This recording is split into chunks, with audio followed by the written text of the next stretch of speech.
नमस्कार दोस्तों, आज मैं आपको सुनाने जा रही हूँ दो भाई और एक बहन के बूढ़े पिता की कौन करेगा देखभाल। अरे राजीव, अगले हफ्ते में हम यूरोप टूर पर जा रहे हैं। पापा को तुम्हारे पास कब लाऊं या तुम लेकर जाओगे उन्हें? अरे भैया, एक प्रॉब्लम हो गई है। रिया के भाई ने हमारी कश्मीर टूर की बुकिंग की है, वह भी अगले हफ्ते का ही है।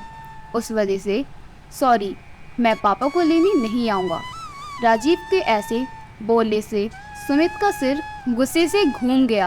राजीव, पर तुम्हें पूछकर ही तो मैंने यूरोप टूर की बुकिंग की थी ना। उस बात को 3 महीने हो चुके हैं और तुम मुझे अभी बता रहे हो कि नहीं आ सकता। वह भी मैंने पूछा तब। अभी मुझे बताओ, मैं पापा को कहाँ भेजूँ? भैया, आपको तो पता ही है रिया का स्वभाव कैसा है। उसने एक बार ठान लिया तो भगवान भी उसके प्लान में रुकावट नहीं कर सकते। तो फिर प्लीज़ मेरे घर में झगड़ा मत कराओ। रह गया पापा का सवाल, तो आप तीनों को पूछो, वह यहीं रहने वाली है ना, और उसका घर बहुत बड़ा भी है। इतना कहकर राजीव ने फ़ोन काट दिया। सुमित ने गुस्से से मोबाइल की तरफ देखा। राजीव का यह हमेशा ही रहता है। शादी होने के बाद से कभी भी उसने माँ पापा की तरफ ध्यान नहीं दिया। सच कहें तो छोटा होने के कारण वह माँ पापा का सबसे लाडला था, पर माँ पापा को उसने कभी भी अपनी जिम्मेदारी नहीं माना। 2 साल पहले माँ कैंसर से मर गई, पर उसकी बीमारी में एक भी पैसों की मदद उसने सुमित को नहीं की। पिछले साल पापा को हार्ट अटैक आया, पर जैसे अजनबी इंसान की तरह हॉस्पिटल में पापा को मिलने के सिवाय उसने कुछ भी नहीं किया। उसने पापा को रीना के पास रखने के लिए कहा था, पर रीना के बारे में सुमित सपूछा रहा था। रीना उनकी छोटी बहन थी, एक नंबर की लालची और स्वार्थी औरत थी। माँ थी तब माँ से मीठी मीठी बातें करके अच्छी अच्छी साड़ियाँ गिफ्ट लेती थी। परिस्थिति अच्छी होते हुए भी पति को बिजनेस के लिए चाहिए, ऐसा बोलकर उसने माँ पापा से 10-12 लाख ले लिए थे, पर वापस देने की सोचती भी नहीं थी।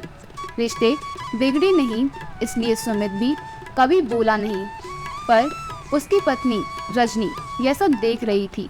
उसके खुसर फुसर चल रही थी। सुमित उसकी तरफ ध्यान नहीं देता था। माँ के जाने के बाद वैसे रीना को भाई, पापा, भाभी से इंटरेस्ट खत्म होने लगा। उसने बेमन से रीना को फ़ोन किया। रीना, हम यूरोप टूर पर जा रहे हैं, 15 दिनों के लिए। पापा को लेकर आऊँ क्या तुम्हारे घर?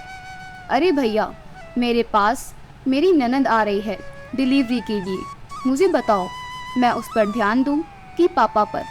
लेकिन रीना, तुम्हारा घर तो बहुत बड़ा है, पापा कहीं पर भी रह सकते हैं। नहीं बाबा, उनको फिर से अटैक आया तो मैं कहाँ ढूंढती रहूँगी डॉक्टर को।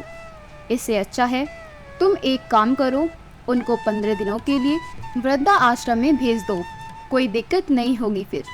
रीना, हम 3 भाई बहन के होते हुए भी उनको वृद्धा आश्रम में भेजना अच्छा नहीं लगेगा। देखो भैया, मैं नहीं रख सकती उन्हें। अगर आपको मेरा सुझाव पसंद नहीं आया तो फिर तुम ही देखो बाबा क्या करना है। इतना कहकर उसने भी फ़ोन कॉल कट कर दिया। घर आने के बाद सुमित से पापा को कहा भेजेंगे, रजनी ने यह पूछा। हमेशा की तरह वह भड़की। हमने क्या ठेका लेकर रखा है पापा को संभालने का? इन दोनों की कोई भी जिम्मेदारी नहीं है क्या? उसका बोलना भी सच था। बड़ा बेटा, इस रिश्ते से सुमित ने माँ पापा की जिम्मेदारी खुद से स्वीकार की। पहले माँ और उसके बाद पापा की बीमारी की वजह से वह दोनों एक साथ बाहर भी नहीं जाते थे। कोई एक तो घर पर चाहिए था। इस बार राजीव पापा को संभालने के लिए तैयार था, इसलिए उन दोनों ने यूरोप टूर की बुकिंग की थी। हनीमून के बाद पहली बार दोनों और बच्चे एक साथ ट्रिप पर जाने वाले थे। ट्रिप के सब पैसे दिए गए थे और आज अचानक राजीव ने मना कर दिया। वह सुनकर रजनी रोने लगी। सुमित ने उसे समझाने की बहुत कोशिश की, पर वह मानने के लिए तैयार ही नहीं थी। मुझे कुछ नहीं पता, कुछ भी करो हम ट्रिप पर जाएंगे ही जाएंगे। पापा को पोता पोती से सब बातें मालूम पड़ी। वह सुमित को बोले, अरे क्यों इतनी टेंशन ले रहे हो तुम, रहूँगा मैं अकेले, जाओ तुम सब। ऐसा क्यों बोल रहे हो पापा आपको एक अटैक आ चुका है, आपका बीपी और शुगर हमेशा कम ज़्यादा होता रहता है, कैसे छोड़ें आपको अकेला यहाँ पर। सुमित सच बोल रहा था, इसलिए पापा चुप बैठे थे। टूर पर जाने के लिए अभी 3 दिन बाकी थे, पर रास्ता निकल नहीं रहा था। सुमित को टेंशन होने लगी थी।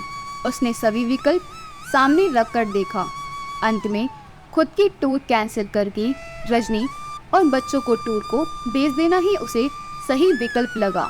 रजनी का गुस्सा और 2 लाख का नुकसान भी होने वाला था, पर उसके पास ऐसा करने के अलावा कोई दूसरा रास्ता नहीं बचा था। अंत में उसने अपना निर्णय पक्का किया और रजनी को फ़ोन करके सूचना दी। वह तो रोने लगी, पर उसे समझाने के बजाय फ़ोन काट दिया। बाद में ड्राइवर को फ़ोन करके तैयार होने के लिए कहा और वह ऑफिस के बाहर आकर गाड़ी में बैठ गया। गाड़ी ट्रैवल एजेंसी की तरफ ले जाने को कहा। बहुत टेंशन में दिख रहे हो साहब, उसके ड्राइवर राम ने उसे पूछा। फिर सुमित ने सब बातें उसे बताईं। वह सुनने के बाद वह बोला, अरे साहब फिर तुम क्यों ट्रिप कैंसिल करते हो? साहब मैं मेरे घर लेकर जाता हूँ बड़े साहब को। नहीं नहीं, क्यों तुम्हारी फैमिली को परेशान करना, पापा की ज़्यादा देखभाल करनी पड़ती है, उनकी दवाइयों का खाने पीने का वक्त देखना पड़ता है। अरे साहब उसमें क्या है, हम भी अपने पिताजी का करते हैं ना, उनका भी बाईपास हुआ है, आपको भी पता है ये सब। मेरे पिताजी बड़े साहब को पहचानते हैं, दोनों की अच्छी दोस्ती हो जाएगी। देखो वह कुछ नहीं, मैं बड़े साहब को लेकर जाऊंगा। एक ड्राइवर के घर पापा को भेजना सुमित को कुछ अच्छा नहीं लगा, लेकिन ड्राइवर का हट देखकर उसने पापा को ही पूछकर फैसला लेना सही समझा। ठीक है चलो गाड़ी घुमाओ, हम पापा को भी पूछते हैं, वह रेडी हो जाए तो मुझे कोई परेशानी नहीं है। राम बहुत खुश हुआ। घर जाकर उसने बड़े साहब से पूछा, पापा भी तैयार हो गए। वह बोले, राम के परिवार को कोई दिक्कत नहीं होगी तो मैं जाने के लिए तैयार हूँ। राम ने तुरंत घर पर फ़ोन लगाया। बोलना ख़त्म होने पर वह खुशी से बोला, सब तैयार हैं। मेरे पिताजी को तो बहुत आनंद हुआ है। टूर के दिन राम बड़े साहब को लेकर उसके घर ले गया। बाद में उसने सुमित और परिवार को एयरपोर्ट पर छोड़ आया। घर जाते वक्त उसने सुमित को विश्वास दिलाया, चिंता मत करो साहब, बड़े साहब एकदम आराम से रहेंगे। टूर के दौरान भी सुमित उसके पापा को फ़ोन करके हाल पूछता था। उनका हमेशा एक ही उत्तर रहता था, चिंता मत करो, मैं यहाँ पर ठीक हूँ। 16वें दिन राम उनको लेने के लिए एयरपोर्ट पर गया। सुमित ने पापा की पूछताछ की, मज़े में हैं बड़े साहब, बहुत धमाल किया दोनों बूढ़ों ने। राम बोल रहा था। वह सुबह उठकर मॉर्निंग वॉक पर जाते थे, फिर दिन भर पत्ते और शतरंज का खेल खेलते थे, फिर शाम को मंदिर में जाकर भजन कीर्तन सुनते थे। उनकी तरह ज्येष्ठ नागरिकों के साथ चौपाटी पर बैठकर बातें करते थे। 3 दिन पहले बड़े साहब को थोड़ा बुखार आया था, शुगर भी थोड़ी बढ़ गई थी। फिर उनको अस्पताल लेकर गया। अभी वो एकदम ओके हैं। हमें छोड़ने के बाद लेकर आना पापा को घर पर, एक दिन रहने दो ना साहब, उनको बीमारी की वजह से उनकी मेहमान नवाजी रह गई है। अरे अभी क्यों करनी मेहमान नवाजी, इतने दिनों तक तुमने उन्हें संभाला, वह क्या कम है? ऐसा क्यों करते हो साहब? अपने घर आने वाले मेहमान को मेहमान नवाजी किए बिना कैसे भेजे? और यह मैंने संभालना, ऐसा बोलो मत, मैंने कुछ ज़्यादा नहीं किया है। बड़े साहब भी अच्छे से रहे हमारे घर। अच्छा बाबा, ऐसा बोलकर सुमित ने उसे हाँ कहा। दूसरे दिन शाम को पापा घर आए। वह बहुत खुश दिख रही थी।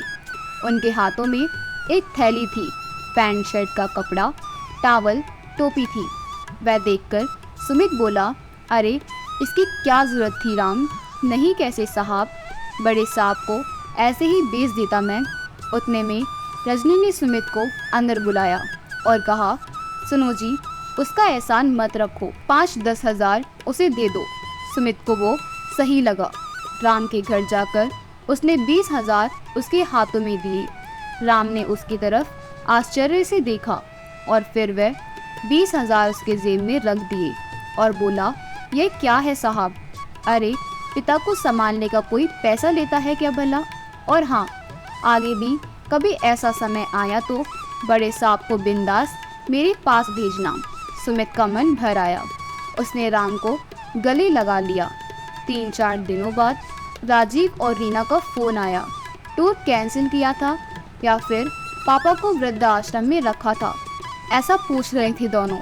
सुमित के मुंह से इतना ही निकला कि उस दिन असल मायने में मुझे भाई मिला जिसने पापा का ख्याल रखा था। अगर आपको हमारी कहानी अच्छी लगी हो तो हमारी वीडियो को लाइक करें, शेयर करें और अगर आप हमारे चैनल पर नए हैं तो हमारे चैनल को सब्सक्राइब कर दें। आपका बहुत बहुत धन्यवाद।